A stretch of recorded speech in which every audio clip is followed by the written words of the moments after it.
ఈరోజు ఒక ప్రాముఖ్యమైన అంశం గురించి మాట్లాడుకుందామండి. అదేంటంటే సిలువలో దొంగకి బాప్తిసం లేకపోయినా యేసుక్రీస్తు వారు పరదేశి ఇచ్చారు. అది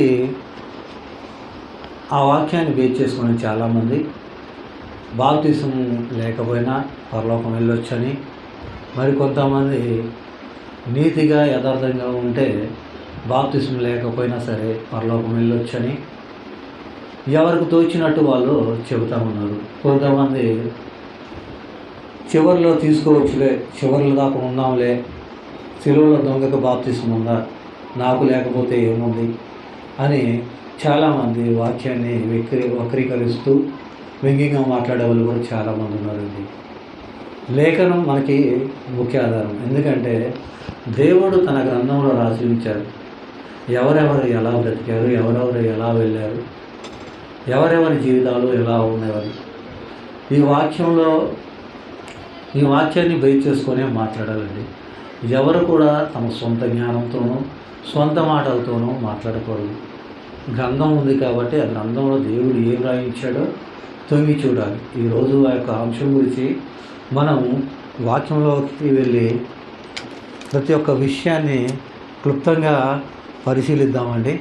ముందుగా మత్తయి సువార్తలో 4 సువార్తల్లో ఈ దొంగ గురించి, ఇద్దరు దొంగల గురించి ప్రస్తావించడం జరిగిందండి. ఫస్ట్గా మత్తయి సువార్త 27వ అధ్యాయము 40వ వచనం నుంచి చదువుకుందామండి. అందరూ బైబిల్ తెరవలసిందిగా కోరుచున్నాము.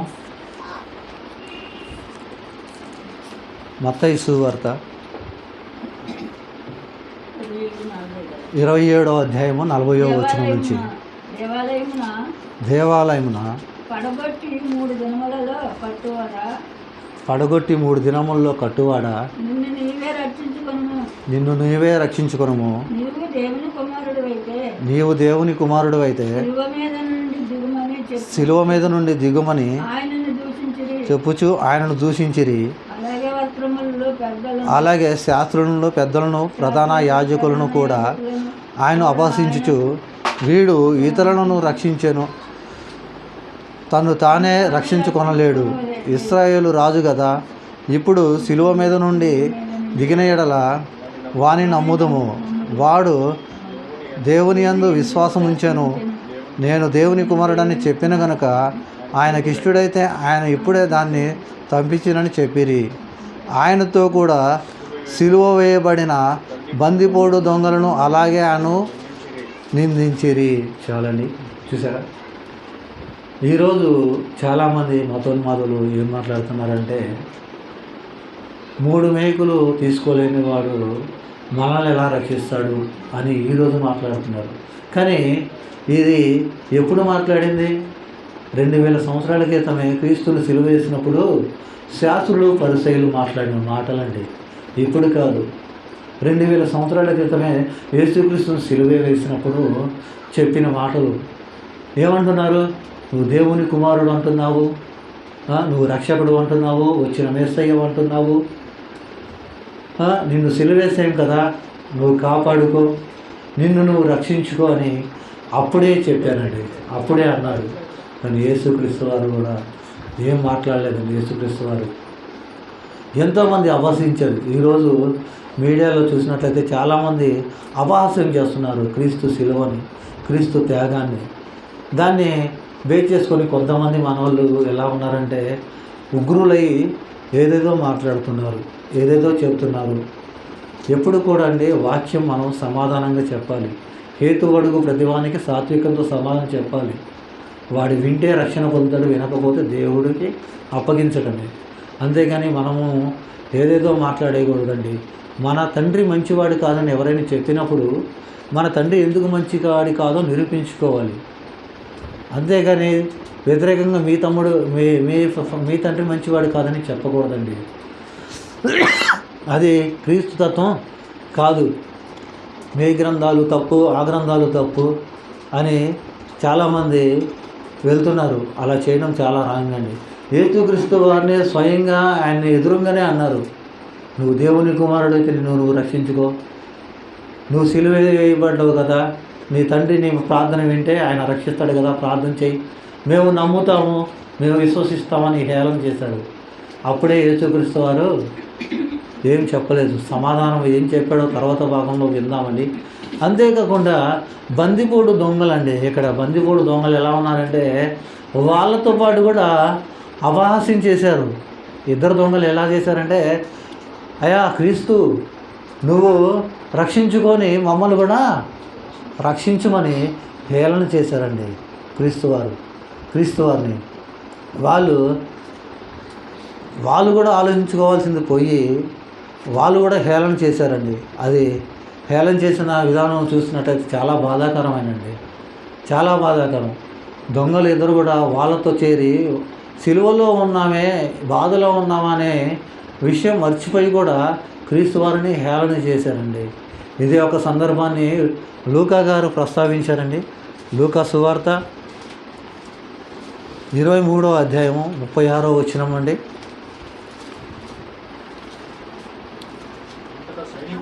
అంతటా సైనికులు ఆయన వద్దకు వచ్చి ఆయన చిరకనిచ్చి, నీవు యూదుల రాజువైతే నిన్ను నీవే రక్షించుకొనమని ఆయనను అపహాసించిరి. అతడు యూదుల రాజని పై విలాసము కూడా ఆయనకు పైగా కూడా రాయబడిను. వేలాడి వేయబడిన ఆ నేరస్తుల్లో ఆయనను దూషించుచు, నీవు క్రీస్తువు కదా, నీవు రక్షించుకొనుము. చాలు. ఇక్కడ సందర్భం చూసినట్టయితే యేసుక్రీస్తు వారిని మళ్ళీ యూదులు శాస్త్రులు ఏమంటున్నారంటే, నువ్వు క్రీస్తువు కదా, రక్షించుకో అని మళ్ళీ హేళన చేయడం ప్రారంభించారు. అంతేకాకుండా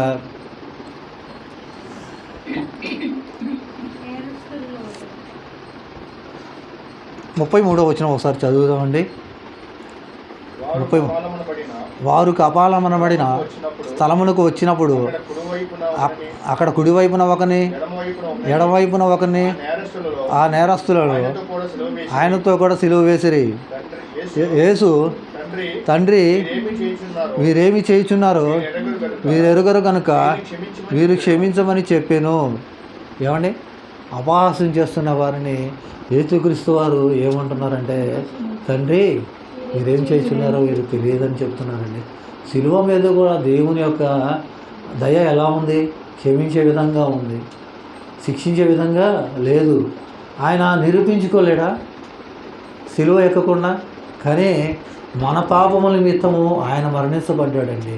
ఆయన చనిపోతేనే మనకి రక్షణ, ఆయన ద్వారానే మనకి నిత్య జీవము, పరలోకము. కాబట్టి మనమందరం నరకానికి వెళ్ళకూడదని ఆయన తగ్గించుకున్నారు. ఎన్ని అపహాస్యాలు చేసినా, తన్నినా, పిడిగుద్దులు గుద్దినా సరే ఆయన ఒక్క మాట కూడా మాట్లాడలేదు. చివరికి క్షమించమని కూడా వారు అన్నప్పుడు వారిద్దరు దొంగల్లో, అపహాస్యం చేసిన దొంగల్లో ఒకరికండి మారు మనసు వచ్చిందండి. మారు మనసు ఎలా వచ్చిందండి? క్రీస్తు వారు తగ్గించుకొని తన యొక్క ప్రేమను వ్యక్తపరిచినప్పుడు ఇద్దరు దొంగలు అపహాస్యం చేశారు. అప్పటివరకు అపహాస్యం చేసిన దొంగల్లో ఒకరికి మారు మనసు వచ్చింది. చదవండి, ఎలా మారు మనసు వచ్చిందో చూద్దాం. అలా కంటిన్యూ చదవండి. ఆయన వస్త్రములు పంచుకొనుటకై చీట్లు వేసిరి. ప్రజలు నిలువబడి చూచుండరి. అధికారులను వీరు ఇతరులను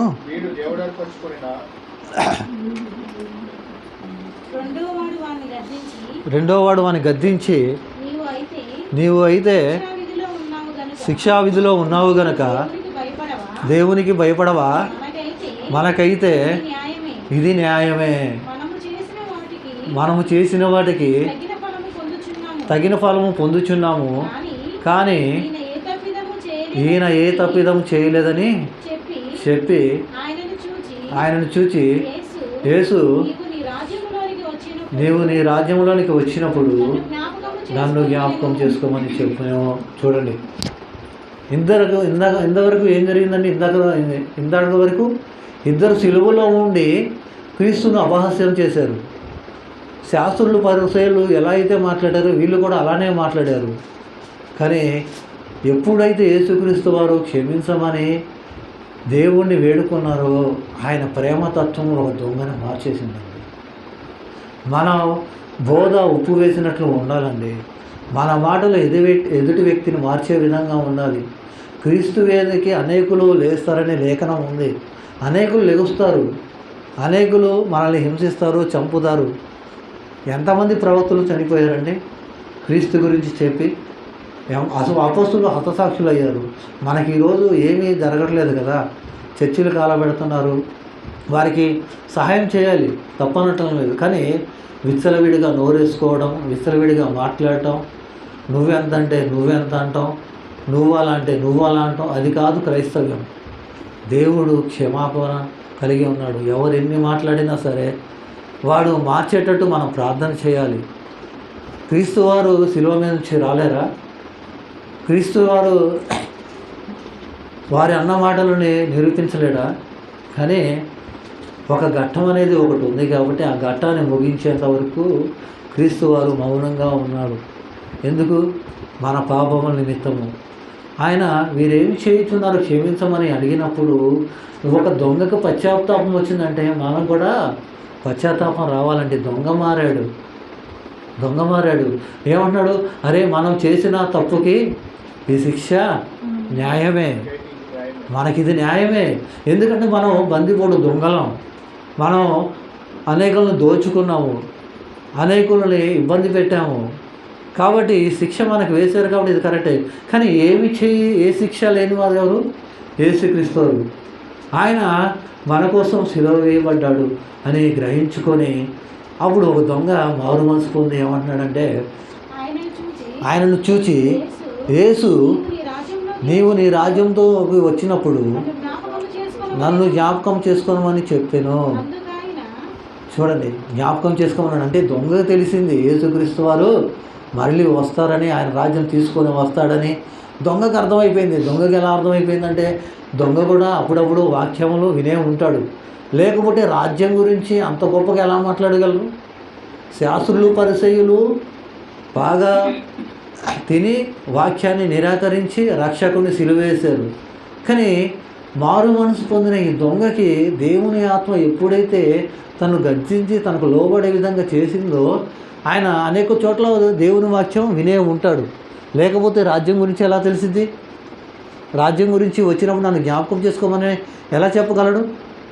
అప్పుడు రివిజన్ చేసుకొని ఉంటాడు దొంగ. ఆయన చేసిన అద్భుతాలు, ఆయన అనేక మందిని లేపిన విధానము, ఆయన ప్రేమతత్వం గుర్తు చేసుకొని వెంటనే దేవుని వైపు తిరిగాడు. పశ్చాత్తాపడి క్రీస్తు నీ రాజ్యంతో వచ్చినప్పుడు నన్ను జ్ఞాపకం చేసుకోమన్నాడండి. మనకు అలాంటి మనసు ఉందండి? దేవుని మాటలు ఎన్ని వినపడుతున్నా కూడా మనం చెవిన పెడతాం. ఎందుకు? అశ్రద్ధ. క్రీస్తు యొక్క రక్షణను మనం నిర్లక్ష్యం చేస్తూ ఉంటాం. దేవుని మాటలకి లోబడే వాళ్ళం కాదండి. దొంగ ఎంత గొప్పవాడో అనుకోవాలండి. చూడండి, అతను ఉన్న బాధలో శిలువ మీద ఉండి క్రీస్తు వారిని క్షమించమని అడుగుతున్నాడండి. యేసుక్రీస్తు వారు ఏమన్నాడు చూడండి తర్వాత మాట. అందుకైన వానితో నేడు నీవు నాతో కూడా పరదేశీలో ఉందని నిశ్చయంగా నీతో చెప్పుచున్నానని. యేసుక్రీస్తు వారు ఏమన్నారండి? నేడు నీవు నాతో కూడా పరదేశీలో ఉందువు అంటే ఈ వాక్యంను చాలామంది బేస్ చేసుకున్నారండి. నేడు నీవు నాతో కూడా పరదేశీలో ఉందువు. ఇక్కడ దొంగ బాప్తిజం తీసుకున్నాడా? తీసుకోలే. కానీ అక్కడ క్రీస్తు వారు ఆయనకి రాజ్యాన్ని ఇచ్చాడు కాబట్టి, రాజ్యంలోకి ప్రవేశం ఇచ్చాడు కాబట్టి అనుకుంటున్నారు. కానీ అక్కడే పొరపాటు. క్రీస్తు వారు తర్వాత ఏం జరిగిద్దో, తర్వాత ఏం జరగబోతుందో యేసుక్రీస్తు వారికి తెలుసండి. మన ఆలోచనలు అక్కడ వరకే వెళ్ళి ఆగిపోయినాయి. సిలువలో దొంగకి బాప్తిసం ఉందా? ఆయన రక్షించబడ్డాడు కదా, ఆయన పరదేశికి వెళ్ళాడు కదా అని ఆయన బేస్ చేసుకొని ఎవరైతే మూర్ఖంగా ఉంటారో బాప్తిసం తీసుకోకుండా బాప్తిసం లేకపోయినా పరలోకం వెళ్తాను అనుకునేవాడు బుద్ధిహీనుడు. అలాంటి బోధ చెప్పేవాడు కూడా దేవుని సేవకుడు కానే కాదు. అలాంటి వారి మాటలు మీరు వినకూడదు. లేఖనాలను పరిశోధించాలి. క్రీస్తు వారు భవిష్యత్తును ఎరిగి చెప్పిన మాట అది. అంతేగాని దొంగలకి అక్కడ యేసుక్రీస్తు వారే ఇచ్చారు కాబట్టి మాకు కూడా ఇస్తాడని ఎప్పుడు అలా ఆలోచించకండి. అసలు దొంగకి అలా ఇవ్వడానికి కారణం కూడా ఏంటో మరొక లేఖనంలో ఎక్కడైనా ఈ సందర్భం గురించి చెప్పబడిందో లేదో చూడాలండి. లేఖనం గురించి మనం ఆలోచించాలి. లేఖనంలో ఈ ప్రస్తావన మరొక చోట దేవుడు రాయించాడా, ఈ ప్రస్తావన గురించి మాట్లాడాడో మనం వినాలి, తెలుసుకోవాలి, చదవాలి. అంతేగాని ఈ యొక్క దాని దగ్గర ఆగిపోయి దొంగకి పరలోకం ఇచ్చాడు యేసుక్రీస్తు వారే, బాప్తిసం లేకపోయినా మనకెందుకు ఇవ్వడం అనుకోవద్దు. మరొక చోట ఈ యొక్క సందర్భం గురించి యోహాను గారు మాట్లాడుతున్నారండి. యోహాను సువార్త 19వ అధ్యాయం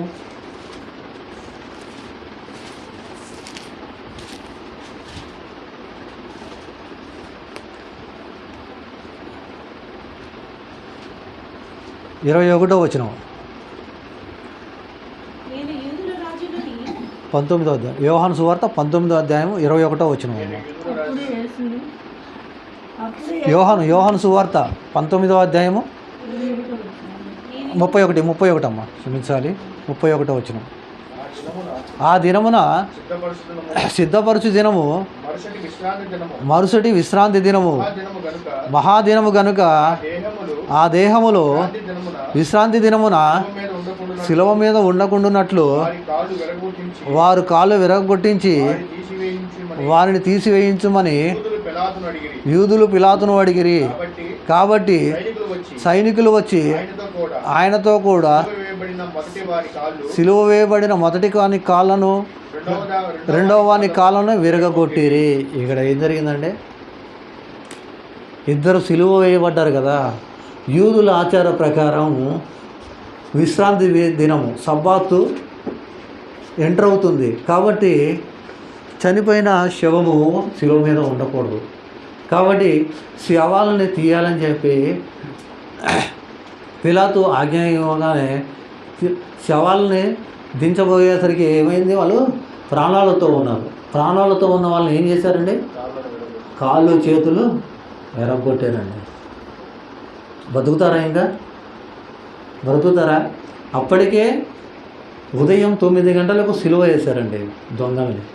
విశ్రాంతి దినంలో ప్రవేశిస్తున్నప్పుడు వాళ్ళు ఉండకూడదని అప్పటికి ఎలా ఉంటారు, కొన ఊపిరితో ఉన్నారు. అప్పటికే కొన ఊపిరితో ఉన్నారు. కొన ఊపిరితో ఉన్న వాళ్ళని ఏం చేశారండి, సిలువ మీద నుంచి దింపి కాళ్ళు విరగొట్టారండి.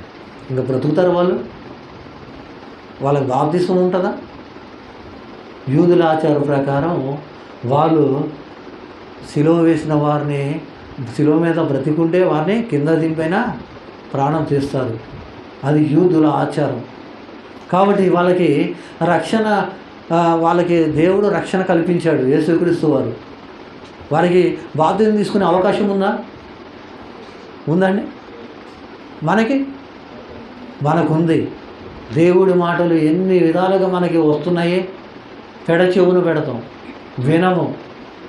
పెడచెవును పెడతాము, వినము. దేవుని మాటలు అంటే లెక్కలేదు. దేవుని మాటలకు విధేయులం కాము. చివరిలో ముగింపులో నేను చచ్చిపోయేటప్పుడు యేసుక్రీస్తు వారిని నేను క్షమించమంటే క్షమిస్తాడు, పరలోకం వెళ్తాను అనుకుంటున్నారా? అంత అమాయకుడా దేవుడు? ఏమండి, దేవుడు అంత అమాయకుడా? నీ ఇష్టానుసారంగా బ్రతికేసి నీ ఇష్టానుసారంగా జీవించేసి ముగింపులో అయా దొంగకి రక్షణ లేకపోయినా పరదేశీ ఇచ్చేవయా, నాకు కూడా పరలోకం ఇయ్యయా అని ప్రార్థన చేస్తే ఇస్తాడు? ఎప్పుడు ఇవ్వడండి, ఎవరికి ఇవ్వడు. అట్లా దొంగకి ఇచ్చాడంటే అవకాశం దొంగకి లేదు బాప్తిసం తీసుకోవడానికి. అతడు మరణాపాయ స్థితిలో ఉన్నాడు, మరణించే విధంగా అతను చేశారు. తర్వాత వాక్యం చూసినట్లయితే మరి యేసుక్రీస్తు వారు కూడా శిలువ మీద ఉన్నారు కదా, ఆయనకి ఏం జరిగిందో చూద్దామండి. కంటిన్యూగా చేయండి. యేసునొద్దకి వచ్చి అతనికి ముందే ఆయన మృతి నొందుట చూచి ఆయన కాళ్ళు విరగొట్టలేదు. కానీ సైనికుల్లో ఒకడు ఈటతో అతని పక్కలో పొడిచెను. చూడండి, యేసుక్రీస్తు వారు ఏమైంది? శిలువ మీదే చనిపోయారు. శిలువ మీద చనిపోకపోతే కాళ్ళు విరగొట్టేవారు. ఎందుకంటే కాళ్ళు విరగొట్టకపోవడానికి కారణం ఏంటంటే ఈయన పస్కా. ప్రభువారు ఎవరంటే పస్కా. పస్కాలో ఏముంటుంది? నిర్గమకాండంలో చూడండి, 12వ అధ్యాయము 46వ వచనం. నిర్గమకాండము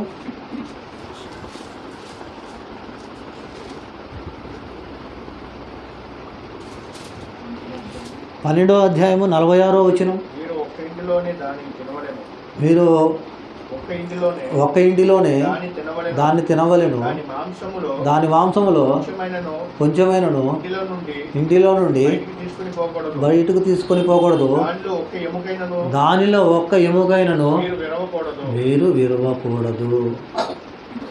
ఇశ్రాయేల్లో పస్కాను ఆచరించేటప్పుడు ఎముకను విరవకూడదు. దానికి సాదృశ్యంగా యేసుక్రీస్తు వారు పస్కాలో మన కోసం ప్రాణం పెట్టాడండి. అందుకే లేఖనం ప్రకారము ఒక్క ఎముక కూడా విరగలేదు. కాబట్టి భూమి మీదను మనము యేసుక్రీస్తు యొక్క మాటలు వినబడుచున్నప్పుడు అశ్రద్ధ చేసి చివరి క్షణంలో నన్ను క్షమించునైనా తప్పైపోయిందంటే దేవుడు పరలోకం ఇవ్వడండి. దొంగలకి ఇచ్చాడండి, ఒక దొంగకి ఇచ్చాడంటే కారణం అతనికి తర్వాత ఛాన్స్ లేదు, అవకాశం లేదు. అందుకు కొంతమంది ఏం చేస్తున్నారంటే నీతిగా యథార్థంగా బ్రతికిన పరలోకం వెళ్ళొచ్చు అంటున్నారు. భూమి మీద మంచి కార్యాలు చేసినా పరలోకం వెళ్ళొచ్చు అంటున్నారు. అది కరెక్టేనండి? అది కరెక్ట్ అయితే యేసుక్రీస్తు వారు రావడం దేనికి, చనిపోవడం దేనికి? క్రీస్తు వారు రావడం దేనికి, చనిపోవడం దేనికండి? ఆయన త్యాగాన్ని అనేకులు చాలా ఎవరికి తోచినట్టు వాళ్ళు మాట్లాడుతున్నారు, చాలా బాధాకరంగా మాట్లాడుతున్నారండి. క్రీస్తు త్యాగాన్ని ఎంత అవహేళన చేసి మాట్లాడుతున్నారంటే, లోకంలో ఉన్న ఒక వ్యక్తి సినీ ప్రముఖుడు అనేక మంచి కార్యాలు చేసి చనిపోతే అతను పరలోకం వెళ్తానని చెబుతున్నాడు. అది నిజమేనండి? అతడు పాపాన్ని విడిచిపెట్టకుండా ధర్మకార్యాలు చేస్తూ నీతి కార్యాలు చేస్తే పరలోకం వెళ్తాడండి? వెళ్తాడా? క్రీస్తులోకి రావటం అంటే ఏంటి? పాపాన్ని విడిచిపెట్టాలి. పాపాన్ని విడిచిపెట్టకుండా నువ్వు ఎన్ని ధర్మకార్యాలు చేసినా పరలోకం వెళ్తావు అనుకుంటే అంత అజ్ఞానంగా, అంతకన్నా అజ్ఞానం ఇంకోటి లేదండి. అలా అయితే అది నిజమే అయితే అపోస్తుల కార్యంలో చెప్పబడిన సందర్భం అబద్ధమైపోద్దండి. ధర్మకార్యాలు చేసి నీతిగా యథార్థంగా ఉంటే, క్రీస్తును అంగీకరించకుండా, క్రీస్తును బాప్తిసం పొందకుండా జీవించినట్లయితే పరలోకం ఉంటుంది అనుకుంటే అపోస్తుల కార్యం 10వ అధ్యాయంలో చెప్పబడిన మాటలు అవాస్తవమైపోతాయండి.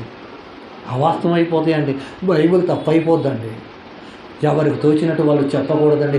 దేవుని మనసు, దేవుని ఆంతర్యం, దేవుడు తన గ్రంథంలో ఏమి రాయించాడో ఆ మాటలు చెప్పాలే తప్ప మన సొంత మాటలు, సొంత జ్ఞానము, సొంత వివేచనతో బైబిల్ ఎప్పుడు చెప్పకూడదండి. అపోస్తుల కార్యం చూడండి, 10వ అధ్యాయం 1వ వచనం నుంచి చూద్దామండి. ఇటలీ పటాలములో శతాధిపతి అయిన కొర్నేలి అని భక్తిపరుడు ఒకడు కైసరులో ఒకడు ఉండెను. అతడు తన ఇంటి వారందరితో కూడా దేవుని యందు భయభక్తులు గలవాడై ఉండి ప్రజలకు బహుధర్మము చేయుచు ఎల్లప్పుడూ దేవునికి ప్రార్థన చేయువాడు. చూడండి, ఎల్లప్పుడు చేస్తున్నాడంట. ఎల్లప్పుడూ ధర్మకార్యాలు చేస్తున్నాడు, నీతి కార్యాలు చేస్తున్నాడు, ప్రార్థన చేస్తున్నాడు, యథార్థంగా ఉన్నాడు. ఇతడు పరలోకం ఎలిజిబులా కాదా? ఎలిజిబుల్ కాదండి. ఎలిజిబుల్ కాదు. నువ్వు ఎన్ని కార్యాలు చేసినా, ఎన్ని ధర్మాలు చేసినా, నీతిగా యథార్థంగా ఉన్నా పరలోకానికి అర్హుడు కావు. ఈయన ప్రార్థనలు అయితే పరలోకం వెళ్ళిపోయినాయంట దేవుని దగ్గరికి. మన ప్రార్థనలు, మన భక్తి, మన జీవితం, మన యథార్థత పరీక్షించుకోవాలండి. బైబిల్ చదువుతున్నప్పుడు, దేవుడు మనతో మాట్లాడుతున్నప్పుడు మన అంతరంగంలో ఉన్న పాపాన్ని మనం కడిగి వేసుకోవాలి. మన అంతరంగంలో ఉన్న పాపాన్ని కడిగి వేసుకోవాలి. ఎందుకంటే దేవుడు మనతో చెబుతున్నాడు, నాయనా నీ ప్రవర్తన ఇలా ఉందిరా, నీ ప్రవర్తన ఇలా ఉందిరా, అలా ఉంటే నా దగ్గరికి రాలేవురా అని దేవుడు మాట్లాడుతున్నప్పుడు మనం ఏం చేయాలి? మనలో ఉన్న వాటిని కడిగి వేసుకోవాలి. ఇతను చూస్తే ఎలా ఉన్నాడండి? కొర్నేలి గారు ఎలా ఉన్నారు? భక్తిపరుడుగా ఉన్నాడు, ధర్మము చేయొచ్చు, ఎల్లప్పుడూ దేవుని ప్రార్థనలు చేయొచ్చు ఉన్నాడు. కంటిన్యూ చదవండి. పగలు ఇంచుమించు 3 గంటల వేళ దేవుని దూత అతని వద్దకు వచ్చి కొర్నేలి అని పిలుచుట దర్శనమందు తేటగా అతనికి కనబడెను. అతడు దూత వైపు తేరి చూచి భయపడి, ప్రభువా ఏమని అడిగాను. అందుకు దూత, నీ ప్రార్థనలను నీ ధర్మ కార్యములను దేవుని సన్నిధికి జ్ఞాపకార్థముగా చేరినవి. ఇప్పుడు నీవు యొప్పేకు మనుషులను పంపి పేతురు అని మారు పేరు గల సీమోను పిలుచుకొను. ఇక్కడ సందర్భం చూడండి. పేతురు గారు సీమోను గారు ఇంటి దగ్గర ఉన్నారని అందరికీ తెలిసిన సందర్భమేనండి. దేవదూత ప్రత్యక్షమైంది. నువ్వు చేసిన ధర్మ కార్యాలు కొర్నేలి దేవుని సన్నిధికి వచ్చినాయి ఆయన. నువ్వేం చేస్తావంటే, పేతురు గారు సీమోను ఇంట్లో ఉన్నారు, అతన్ని పిలిపించుకొని దేవుని యొక్క వాక్యాన్ని చెప్పించుకోమన్న తర్వాత అతడు ఏం జరిగిందంటే, అతడు ఏం జరిగిందో కుటుంబం వారందరూ ఏం చేశారో 24వ వచనంలో 24 ఒక నిమిషం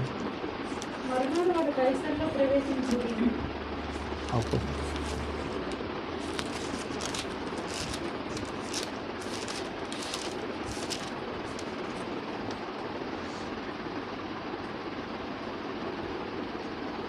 నలభై 47 నుంచి అండి, 47 నుంచి చదువు. అందుకు పేతురు, మనవలే పరిశుద్ధాత్మను పొందిన మీరు బాప్తిసం పొందకుండా ఎవడైనాను నీళ్లకు ఆటంకం చేయగలడా అని చెప్పి యేసుక్రీస్తు నామమందు వారు బాప్తిసం పొందవాలని ఆజ్ఞాపించను. పేతురు గారు ఏం చేశారంటే కుటుంబానికి బాప్తిసం ఇచ్చారు. మరి కొర్నేలి గారు మరి నీతిపరుడు యథార్థవంతుడే కదా, బాప్తిసం దేనికి? కానీ దేవుడు ఏం చెప్పాడో అది చేయాలండి, అంతే. ఇంకా ఏం మాట్లాడకూడదు. జనాల్ని కవ్వించడానికి, జనాల్ని మెప్పు పొందడానికి, జనాల్ని ఇంప్రెస్ చేయడానికి ఇలాంటి మాటలు బాప్తిసం అవసరం లేదని చెప్పకూడదండి. నీతి కార్యాల చేత పరలోకం వెళ్తాడని చెప్పకూడదండి. కొంతమంది అయితే సినిమా స్టోరీలు కూడా చెప్పుకుంటూ దేవుని వాక్యాన్ని 2 బేస్ చేసుకొని చెబుతున్నారండి. చాలా బాధాకరమైన విషయం అండి, చాలా బాధాకరమైన విషయం. బైబిల్లో చెప్పాలంటేనే ఆదాము మొదలుకొని యేసుక్రీస్తు వారు 2వ రాకడ వచ్చేంత వరకు కూడా దేవుడు ఆయుష్నిస్తే ఆదికాండం కూడా కంప్లీట్ చేయలేము, అంత వాక్యం ఉందండి. అదంతా వదిలిపెట్టేసి ఏదేదో తీసుకొచ్చి, చెత్తను తీసుకొచ్చి ఆత్మ సంబంధమైన మాటలకి లోక సంబంధమైన మాటలు జోడించి చెబుతున్నారండి. ఎంత బాధాకరమైన విషయం అండి, చాలా బాధాకరమైన విషయం అండి. ప్రతి ఒక్కళ్ళు క్రీస్తుని విశ్వసించాలి, యేసుక్రీస్తు వారు రక్షకుడు అని అంగీకరించాలి. నేను చెబుతున్న మాట కాదండి, బైబిల్ చెబుతున్న మాట. ఫిలిప్పీయులకు రాసిన పత్రిక 2వ అధ్యాయము 9-10.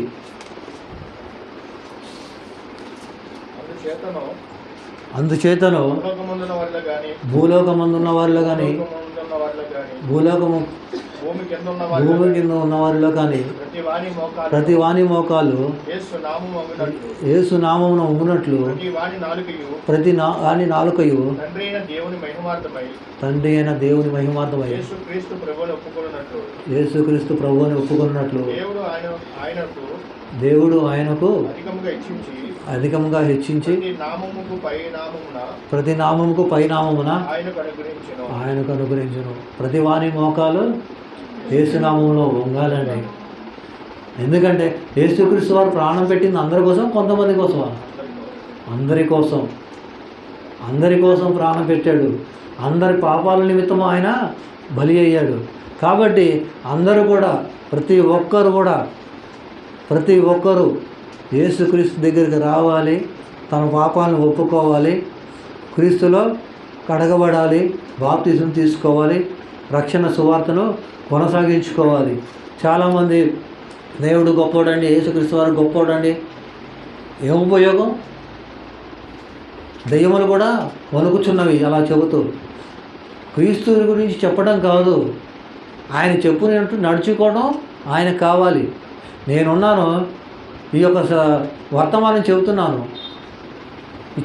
నేను ఆయన చెప్పిన మాటల ప్రకారం జీవిస్తేనే వాక్యానికి న్యాయం చేసినట్టు, ఆయన మాట విన్నట్టు. చెప్పేసి నేను బ్రతకలేదనుకోండి, ఈ ఒక వాక్కులు ఇంత చెప్పిన నేను కూడా వ్యర్థుడినే. కాబట్టి అందరి కోసం చనిపోయాడు. అందరూ ఆయన దగ్గరికి రావాలి. ఆయన మన కోసం ప్రాణం పెట్టాడని, మన పాపల నిమిత్తం చనిపోయాడని, తిరిగి 3వ దినం లేచాడని, ఆయన నమ్ముకుంటే మనకు నిత్య జీవం ఉందని ప్రతి ఒక్కరు తెలుసుకోవాలండి. ప్రతి ఒక్కరు యేసుక్రీస్తు వారు దగ్గరికి వస్తేనే, ఆయన విశ్వసిస్తేనే, ఆయన రక్షకుడుగా అంగీకరిస్తేనే పరలోకం అండి. అంతేగాని ధర్మకార్యాలు చేసి నీతిగా ఉన్నానని చెప్పి నీకు నువ్వు సరి చేసుకుంటే మాత్రం దేవుడు పరలోకం ఇవ్వడండి. నమ్మి బాప్తిసం పొందినవాడు రక్షింపబడును, నమ్మని వాడికి శిక్ష విధించబడును. నమ్మి బాప్తిసం పొందాలి.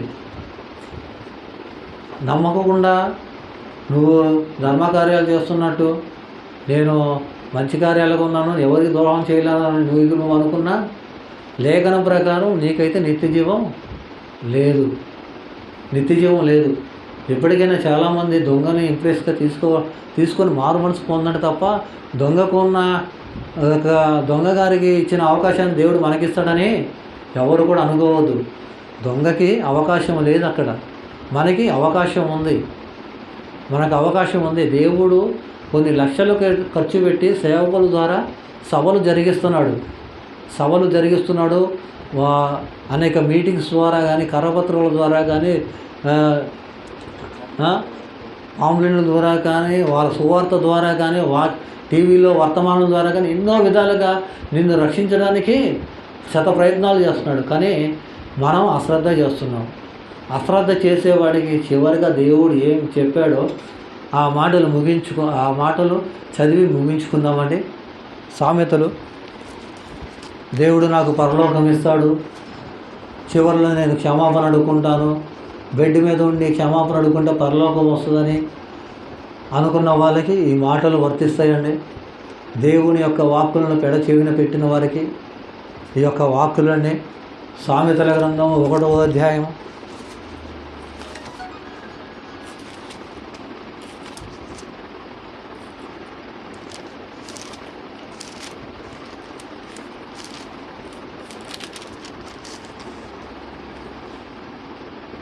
26వ వచనం నుంచి. కాబట్టి మీకు అపాయం కలిగినప్పుడు నేను నవ్వేదను, మీకు భయము వచ్చినప్పుడు నేను అపహాస్యం చేయుదును. భయము మీ మీదకి తుఫాను వలె వచ్చినప్పుడు, సుడిగాలి వచ్చినట్లు మీకు అపాయము కలుగున్నప్పుడు, మీకు కష్టము దుఃఖమును ప్రాప్తించినప్పుడు నేను అపహాస్యం చేసేదను. అప్పుడు వారు నన్ను గూర్చి మొరపెట్టుదురు కానీ నేను ప్రత్యుత్తరం ఇయ్యకుందును. నన్ను శ్రద్ధగా వెతుకుదురు కానీ వారికి నేను కనబడకుందును. జ్ఞానము వారికి అసహ్యమాయను. యెహోవాయందు భయభక్తులు కలిగి ఉండుట వారికి ఇష్టము లేకపోయెను. నా ఆలోచన విననొల్లకపోయిరి. నా గద్దింపునకు వారు కేవలం తృణీకరించిరి. కాబట్టి వారు తమ ప్రవర్తనకు తగిన ఫలము అనుభవించెదరు. తనకు వికసకమగు వరకు తాను ఆలోచనలను అనుసరించెదరు. జ్ఞానము లేని వారు దేవుని విసర్జించి నాశనమగుదురు. బుద్ధిహీనులు క్షేమము కలిగినదని మైమరిచి నిర్మూలమగుదురు. నా ఉపదేశమును అంగీకరించువాడు సురక్షితంగా నివసించును. ఏమండి ఏం చెబుతున్నాడు? దేవుని వాక్కులను పెడ చెవున పెట్టి రక్షణను నిర్లక్ష్యం చేసి క్రీస్తు వారి త్యాగాన్ని అపహాస్యం చేస్తే ముగింపులో దేవుడు నీ యొక్క ప్రార్థన వినడు. దేవుడు అమాయకుడు అనుకుంటున్నావా? నీ ఇష్టం వచ్చినప్పుడు వచ్చి నీ ఇష్టం వచ్చినప్పుడు పోయి నేను అప్పుడు రక్షణ పొందుతా ఇప్పుడు రక్షణ పొందుతా, లేకపోతే శిలువలో దొంగకి ఇచ్చాడు నాకెందుకు ఇయడానికి. దేవుడు చాలా కఠినంగా ఉంటాడండి. ఆయన ఎంత ప్రేమమయుడో అంత కఠినంగా ఉంటాడు దేవుడు. ఎందుకంటే ఆయన ప్రియ కుమారుడిని మన కోసం శిలువలో చంపేశాడండి. అంత చేసినా కూడా ఆయన ప్రేమను నిర్లక్ష్యం చేసి క్రీస్తు వారి త్యాగాన్ని నిర్లక్ష్యం చేసి నీ ఇష్టానుసారంగా తిరిగేసి నీ ఇష్టానుసారంగా బ్రతికేసి ముగింపులో క్షమించు నాయన అని ప్రార్థన చేసి కన్నీరు విడితే వింటాడండి. దేవుడు ఇచ్చిన సమయాన్ని నేడే రక్షణ దినము అని లేఖనం మనకు చెబుతుంది. కాబట్టి రక్షణను నిర్లక్ష్యం చేసి ఎవడైతే నిర్లక్ష్యం చేస్తాడో వాడు పాతాళానికి వెళ్తాడు. వాడి ముగింపులో క్షమాపణ అడిగినా కూడా దేవుడు వాని మొర ఆలకించడానికి క్లారిటీగా చెప్పేశాడు. నవ్వుతానన్నాడు. ఎందుకంటే దేవుని కష్టాన్ని నువ్వు దోచుకొని నీ ఇష్టానుసారంగా బ్రతికి ముగింపులో తప్పు అయిపోయిందంటే దేవుడు అంత అమాయకుడా. కాబట్టి వద్దు. ప్రతి ఒక్కరికి చెప్పేది ఒకటే, దేవుని యొక్క రక్షణను ఎవరు నిర్లక్ష్యం చేయొద్దు. మారు మనసు పొందని వారు మారు మనసు పొందాలి. మారు మనసు పొందిన వారు దేవుడు చెప్పిన నియమ నిబంధనలు పాటించి దేవుడు ఇచ్చిన రక్షణను చివరి వరకు కాపాడుకొని దేవుడు చూపిన కృపలో మనం వర్ధిల్లినట్లు మన ఆత్మీయ జీవితాన్ని వర్ధిల్లింపజేసుకోవాలని ఈ నా మాటలు ముగిస్తున్నాను. ప్రార్థన చేసుకుంటాను.